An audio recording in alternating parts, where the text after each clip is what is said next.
नमस्कार, मैं Uday Shankar, news bioscope में आप सबों का स्वागत है। बात करेंगे बिहार की। बिहार की सियासत में जब जब नए बयान आते हैं, बयानों को लेकर चर्चा शुरू हो जाती है। इसी तरह अरुण कुमार, उनका एक बयान आया है। उन्होंने कहा है कि नीतीश के बेटे सियासत में लॉन्च हो, और इसे लेकर एक बार फिर चर्चाएं शुरू हो गई हैं कि आखिर नीतीश कुमार के बेटे को लेकर चर्चा क्यों हो रही है, क्या उन्हें राजनीति में लाया जाना चाहिए। अरुण कुमार अब इस बात को लेकर बयान दे रहे हैं या मांग कर रहे हैं, तो इसकी चर्चा आखिर बिहार में क्यों हो रही है, इस पे हम बातचीत करेंगे। हमारे साथ हमारे बिहार संपादक एसके राजीव जुड़े हुए हैं, सीधे चलेंगे उनके पास। राजीव जी, देखिए, इससे पहले भी एक बार बात हो रही थी कि नीतीश कुमार के बेटे को लाने को लेकर, अब अरुण कुमार ये बयान दे रहे हैं कि उनके बेटे को लॉन्च किया जाए। आखिर इसके पीछे क्या कुछ सियासत है, क्या वजह है इसके पीछे?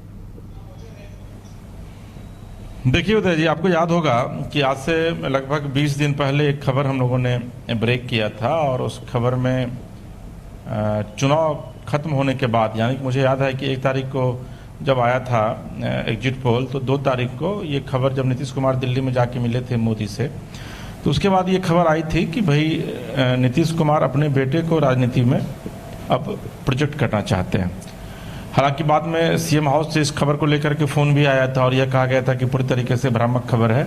इस खबर को लेकर के नीतीश कुमार से जो है वो मोदी से नहीं मिले थे, और नीतीश कुमार के बेटे निशांत की कोई दिलचस्पी जो है वो राजनीति में नहीं है। लेकिन आज देखिए, अरुण कुमार हैं, और अरुण कुमार सिर्फ जहानाबाद से चुनाव ही नहीं लड़े, 2 टर्म सांसद ही नहीं रहे, बल्कि एक जमाने में, आज से अगर 5-7 साल पहले पीछे की बात करें, तो अरुण कुमार नीतीश कुमार के सबसे घनिष्ठ मित्रों में से एक मित्र हुआ करते थे। यानी कि बिहार में अरुण कुमार, नीतीश कुमार, दिग्विजय सिंह, ये एक ऐसी जोड़ी थी जो जॉर्ज फर्नांडिस के नेतृत्व में काम करती थी। समता पार्टी के गठन से लेकर के और जेडीयू तक में अरुण कुमार की बड़ी भूमिका रही। जेडीयू से बाद में वो सांसद भी बने थे जहानाबाद से। तो आज अरुण कुमार की तरफ से यह बयान आया है, और उन्होंने यह कहा है कि नीतीश कुमार की जो अब उम्र हो गई है, हालांकि उम्र जितनी हुई है उतनी ही उम्र के नरेंद्र मोदी भी हैं, लेकिन वो आप देख रहे हैं कि किस तरीके से काम करते हैं। तो उन्होंने यह कहा कि अब नीतीश कुमार का सेहत जो है वो कहीं ना कहीं से अब साथ नहीं दे रहा है, और यही वजह है कि नीतीश कुमार को अब यह कोशिश करनी चाहिए कि अपने बेटे को वो राजनीति में लॉन्च करे, चूंकि नीतीश कुमार के बाद आखिर फिर कौन होगा उनका उत्तराधिकारी राजनीति में। तो राजनीति में नीतीश कुमार अगर अपने बेटे को लॉन्च करते हैं, और उन्होंने तारीफ भी की है, आप जब उनके बयान को सुनेंगे तो उन्होंने कहा है कि भाई जो निशांत हैं वो बहुत ही सुलझे हुए व्यक्ति हैं, बहुत ही अच्छे इंसान हैं, दूरदर्शी सोच है उनकी। तो उनको अगर राजनीति में नीतीश कुमार लॉन्च करते हैं तो निश्चित तौर पर एक राजनीतिक वारिस के साथ साथ एक अच्छा राजनेता भी जो है वो बिहार को मिलेगा। चूंकि अभी वो यंग है, वो निशांत जो है वो 34-35 साल के करीब उनकी उम्र है, तो पूरी तरीके से यंग है, और एक युवा नेतृत्व अगर मिलता है पार्टी को तो निश्चित तौर पर जदयू भी आगे बढ़ेगी, और नीतीश कुमार को भी यह लगेगा कि मेरे बाद एक ऐसा मेरा बेटा जो है वो फिर राजनीतिक मेरी विरासत को संभाल सकता है। तो देखिए, इस बयान के कई मायने निकाले जा रहे हैं। एक आप देखे होंगे कि 29 जून को जेडीयू के राष्ट्रीय कार्यकारिणी की बैठक दिल्ली में बुलाई गई है, और उसमें तमाम नेताओं को उसमें इनवाइट किया गया है, और उसमें नीतीश कुमार हो सकता है कि राष्ट्रीय अध्यक्ष पद छोड़ें, क्योंकि आज भी वो मेदांता में इलाज करवाने के लिए गए हुए थे, अस्पताल गए हुए थे। चुनाव के बाद से लगातार वो अस्वस्थ चल रहे हैं। इस बीच में चर्चा थी कि उनको विदेश भी जाना था, लंदन अपना ट्रीटमेंट कराने के लिए, लेकिन चूंकि 29 तारीख को फिर अब राष्ट्रीय कार्यकारिणी की बैठक है, चूंकि बड़े नेता हैं और काम बहुत ज्यादा है, और बिहार में जो एक सफलता उनको एक बार फिर से मिली है, तो ये लग रहा है कि नीतीश कुमार का ग्राफ जो है वो अभी भी घटा नहीं है, बल्कि आगे बढ़ रहा है। तो आखिर नीतीश कुमार अब जब अस्वस्थ हो रहे हैं, और हो सकता है कि 29 तारीख को वो राष्ट्रीय कार्यकारिणी की जो बैठक होगी उसमें उनको राष्ट्रीय अध्यक्ष पद से उनको हो सकता है कि वो खुद ही इस्तीफा दे दे, क्योंकि सरकार के साथ साथ पूरे संगठन का काम उनको देखना रहता है। तो ऐसी स्थिति में पार्टी के लिए अब एक व्यक्ति का लाना बहुत जरूरी है, जो धीरे धीरे पार्टी के क्रियाकलापों को समझ सके, पार्टी को समझ सके, और आने वाले दिनों में पार्टी का नेतृत्व जो है वो कर सके। तो ये एक वजह मानी जा रही है कि आज जो अरुण सिंह ने बयान दिया है उसके पीछे का जो यथार्थ है, उसके पीछे का जो तथ्य है वो यही है, और ये माना जा रहा है कि अगर कुछ न कुछ बातें जरूर हैं, तभी इस तरीके की बयानबाजी आज से 20 दिन पहले भी हुई थी, और फिर 20 दिन बाद जो है वो इस तरीके की बयानबाजी सामने आ रही है। जी उदय जी, बिल्कुल, यानी इस पे लगता है अभी आगे भी चर्चा चलेगी, और देखने वाली बात ये होगी कि क्या होगा। राजीव जी, आपके साथ विवेक भी होंगे जिन्होंने प्रशांत किशोर के बयान को कवर किया है। हम प्रशांत किशोर का एक बयान आया है, उसकी भी बिहार में चर्चा हो रही है कि सीएम बनने बनने के लिए नीतीश पीएम का पैर छूने चले गए। ये कहीं न कहीं प्रशांत किशोर ने जो कुछ कहा है, जाहिर सी बात है इस पर आने वाले दिनों में भी चर्चा होगी, तो इस पे क्या कुछ उनकी तरफ से कहा गया और क्या रिएक्शन आया? नहीं, देखिए उदय जी, दरअसल में पीके जो हैं वो आपको पता है कि वो लगातार बिहार में अभी वो दौरा कर रहे हैं, और दौरे के पीछे का जो उनका मकसद है वो यही है कि विधानसभा के चुनाव में वो चुनाव लड़ना चाहेंगे, चुनाव की तैयारी में जुटे हुए हैं, और यही वजह है कि अक्टूबर से लगातार जो है वो दौरा कर रहे हैं, पिछले अक्टूबर से। तो एक बयान उन्होंने ये दिया है, उन्होंने यह कहा है कि अब नीतीश कुमार जो है वह इसलिए सार्वजनिक मंच पर उन्होंने जाकर के मोदी का पैर छुआ ताकि मुख्यमंत्री की कुर्सी जो है वो उनकी बची रहे। हालांकि देखिए ये पॉलिटिकल बयानबाजी है, ये जी पता है नीतीश कुमार को भी और नरेंद्र मोदी को भी, आज की तारीख में अगर केंद्र में सत्ता का संचालन मोदी को करना है, सरकार चलानी है, तो ऐसी स्थिति में बगैर नीतीश के आप सरकार नहीं चला सकते हैं, क्योंकि 12 सांसद उनके साथ हैं, 5 राज्यसभा सांसद हैं। तो ये बयान हो सकता है कि वो पॉलिटिकली एक वो बयान दे रहे हैं, लेकिन इस तरह की मुझे नहीं लगता है कि कोई बात है कि नीतीश कुमार को मोदी की पैर छूने की आवश्यकता पड़ेगी। हाँ, इतना तय है कि चूंकि नीतीश कुमार के आप बयानों को भी अगर ध्यान देंगे तो इस लोकसभा चुनाव में वो सार्वजनिक मंच पर कई जगह पे 400 की जगह वो 4000 सीट बोल जाते थे कि 4000 सीट दीजिए मोदी जी को। एक बार तो उन्होंने यह भी कहा दिया कि भाई इसी पटना के पालीगंज में कि 400 सीट दीजिए और मोदी जी को देश का मुख्यमंत्री बनाइए। तो ये थोड़ा सा मतलब एक लैप्सेज आप कह सकते हैं कि चूंकि उम्र जो है उन पर हावी हो रही है, और इसके पीछे की मंशा कहीं भी यह नहीं है कि नीतीश कुमार जानबूझकर ऐसा कर रहे हैं। और यही वजह है कि आप देखते होंगे कि नीतीश कुमार जब भी कहीं बयान देते हैं तो उनके साथ में संजय झा जो रहते हैं तो उनको वो टोकते हैं, फिर वो मीडिया से उनको शायद से ज्यादा बात नहीं करने देते, क्योंकि उनको पता है कि नीतीश कुमार कब क्या बोलेंगे। उनका बॉडी का आप एक्टिविटीज देखिए, जब मीटिंग भी करते रहते हैं तो किस तरीके से वो बैठते हैं, उनका बॉडी लैंग्वेज पूरा चेंज हो गया है। जब भी वो बैठेंगे तो पेट पर हमेशा हाथ वो देते रहते हैं, अपने नाक को हमेशा सहलाते रहते हैं। तो ये उनका बॉडी लैंग्वेज अब बता रहा है कि नीतीश कुमार जो है वो मानसिक रूप से थोड़े कमजोर होते जा रहे हैं, और यही वजह है कि उन्होंने नरेंद्र मोदी का पैर वो जा करके वो छू रहे थे, क्योंकि एज में भी गैप नहीं है नीतीश कुमार और नरेंद्र मोदी में। हालांकि पीके के इस बयान के क्या मायने हैं, हमारे साथ विवेक, हम इनसे समझने की कोशिश करते हैं। विवेक, प्रशांत किशोर ने जो ये बयान दिया है, क्योंकि आप ही इस खबर को आपने भेजा था, तो इस बयान के आखिर क्या मायने निकाले हैं? जी बिल्कुल, जिस तरीके से नीतीश कुमार इन दिनों जो उनकी जो एक्टिविटियां देखने को मिल रहा है, प्रशांत किशोर लगातार जो जन सुराज जो उनकी जो अभियान है जन सुराज के लिए तमाम जिलों में जाके वो लोगों से अपील कर रहे हैं। और साथ ही साथ अगर नीतीश कुमार की बात कर लिया, जो जिस तरीके से प्रधानमंत्री नरेंद्र मोदी को पैर छूते हुए जो तस्वीर वायरल हुआ, उसके बाद इन्होंने आज पीके का 10 दिन के बाद इस तरीके का कमेंट आता है कि नीतीश कुमार जो बिहार को विशेष राज्य दर्जा की मांग करते थे, आज उनके सामने घुटने टेक गए एक मुख्यमंत्री बनने के लिए। यानी कि उनकी जो सीधे तौर पर बीजेपी पर एक कमेंट था कि आने वाला जो 2025 का जो विधानसभा चुनाव होगा, ये नीतीश कुमार सिर्फ उनको पैर इसलिए छू रहे हैं कि आज जो अगला जो कुर्सी होगा वो हम ही संभालेंगे, डिप्टी सीएम किसी और को बना दीजिए लेकिन सीएम हम ही रहेंगे। देखिए, मुझे नहीं लगता है कि इसकी आवश्यकता है, क्योंकि नरेंद्र मोदी ने भी कहा है कि बिहार का चुनाव जो है वो 2025 में नीतीश के नेतृत्व में लड़ा जाएगा। और आपको याद होगा कि 4 तारीख को जब चुनावी परिणाम सामने आया था तो नरेंद्र मोदी ने सार्वजनिक मंच से बीजेपी हेडक्वार्टर से नीतीश जी की तारीफ की थी, और उन्होंने कहा था कि नीतीश जी के नेतृत्व में बिहार में एनडीए जो है वो बढ़िया परफॉर्म किया है, 30 सीटें जीती हैं। तो मुझे नहीं लगता है कि सकता है, मुझे लग रहा है कि चूंकि बिहार में भी सम्राट चौधरी ने यह कह दिया है कि नीतीश कुमार के नेतृत्व में चुनाव लड़ेंगे, नीतीश जी 1996 से हम लोगों के गार्जियन रहे हैं, तो ये तो क्लियर है स्थिति कि भाई नीतीश जी के नेतृत्व में चुनाव लड़ा जाएगा अगर वो स्वस्थ रहते हैं। आखिर जनसुराज के जो नेता हैं प्रशांत किशोर, उनको ये बात कहने की आवश्यकता क्यों पड़ी? क्या वो वाकई में जेडीयू पर एक प्रेशर पॉलिटिक्स कर रहे हैं जेडीयू को लेकर के?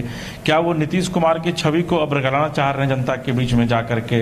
या फिर उनको यह लगता है कि अगर इस तरीके की बयानबाजी करेंगे तो हो सकता है कि जनसुराज को भी, क्योंकि पीके यह घोषणा कर चुके हैं कि वह चुनाव लड़ेंगे 2025 का विधानसभा, तो जनसुराज को भी एनडीए में शामिल किया जाए। मुझे लगता है कि यही कुछ ऐसी स्थितियां बन रही है जिसकी वजह से पीके को इस तरीके की बयानबाजी करनी पड़ी है। जी बिल्कुल, इस तरीके से पीके जो लगातार जनसुराज के जो अभियान तमाम जिलों में चला रहे हैं, उसके बाद जो अचानक वो नीतीश कुमार पे तो हमेशा कमेंट करते ही हैं, साथ ही साथ नीतीश कुमार की पार्टी में जो कहे जाए तो राष्ट्रीय उपाध्यक्ष का भी पद संभाल चुके हैं, नीतीश कुमार को बारीकी से जानते हैं। अगर 2015 का बिहार में विधानसभा का चुनाव का पर नजर डालते उस समय आरजेडी और जेडीयू का गठबंधन उस समय प्रशांत किशोर ही करवाए थे और अच्छी मार्जिन से उस समय सरकार भी बना था।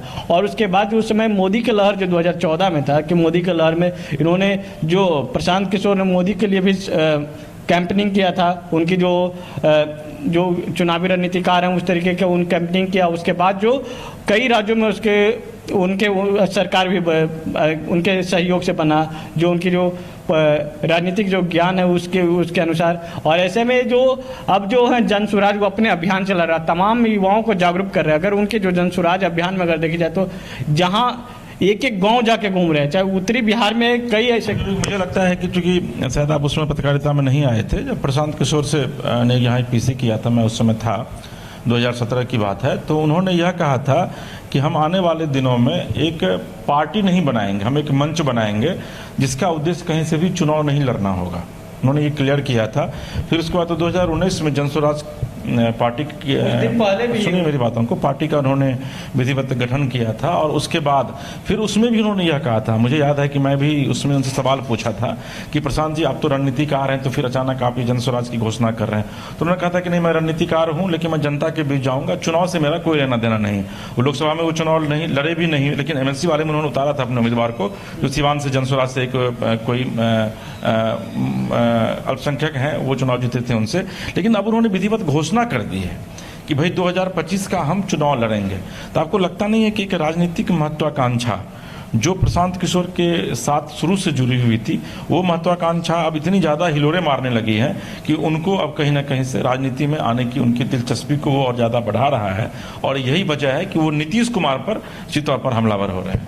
जी बिल्कुल, तमाम जगह तो वो राजनीति का हाव भाव जाना, लेकिन अब वो खुद अपना प्लेटफॉर्म देना चाहते हैं और खुद बिहार की जनता को लेकर आवाज़ बुलंद करना चाहते हैं। लेकिन अब उन कितने सक्सेस होंगे ये तो 2025 में जो घोषणा किए कि हम चुनाव लड़ेंगे, 2025 में पता चलेगा चुनाव का परिणाम आने के बाद। और कितने सीटों पर वो कैंडिडेट उतारते हैं, क्या 243 पर अपना कैंडिडेट उतारते हैं? तो कैंडिडेट उतारते हैं तो क्या जो इनके नीतीश कुमार का जो समीकरण है, लवकुश समीकरण, क्या उसको देखते हुए अपने कैंडिडेट को घोषणा करते हैं, या फिर जो जिस समुदाय पप्पू यादव के साथ भी उनकी मीटिंग हुई है, तो इस बात के भी कयास लगाए जा सकते हैं कि हो सकता है आने वाले दिनों में वो कांग्रेस का दामन थामे, क्योंकि कांग्रेस के लिए भी वो बतौर स्टेटिस्ट काम कर चुके हैं।